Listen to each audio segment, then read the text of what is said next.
a political solution with Syria determining and owning its future. That's the view of China's Foreign Minister Wang Yi, who's been discussing the turmoil in the Middle East with his Egyptian counterpart. Our correspondent Sun Ye reports.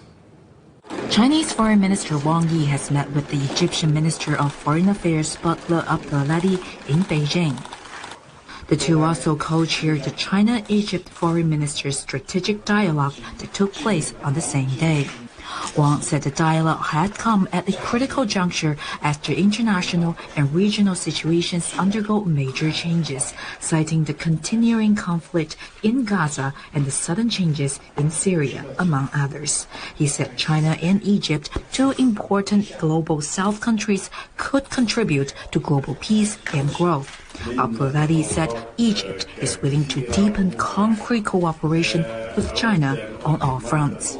This year marks the 10th anniversary of the establishment of the China-Egypt Comprehensive Strategic Partnership, and both sides have vowed to work together for higher goals and push the relationship forward. Later in the Meet the Press session, the ministers summed up more of the consensus reached in the dialogue, including promoting peace talks for peace and stability in the Middle East. Wang also laid out China's take on Syria. 中国对叙利亚长期奉行友好合作的政策。China has long pursued a policy of friendly cooperation with Syria, never interfering in Syria's internal affairs and respecting the choices of the Syrian people.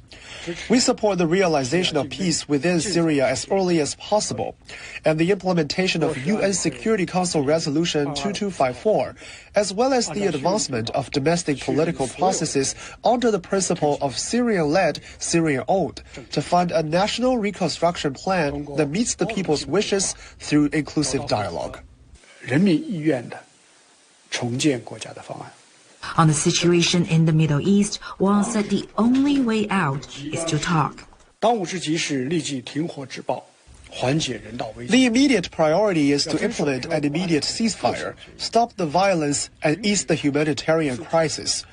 We must comply with all UN Security Council resolutions, cease actions that could escalate regional tensions, and avoid creating new obstacles to achieving a ceasefire. The fundamental solution lies in adhering to political resolutions and resuming dialogue and negotiations.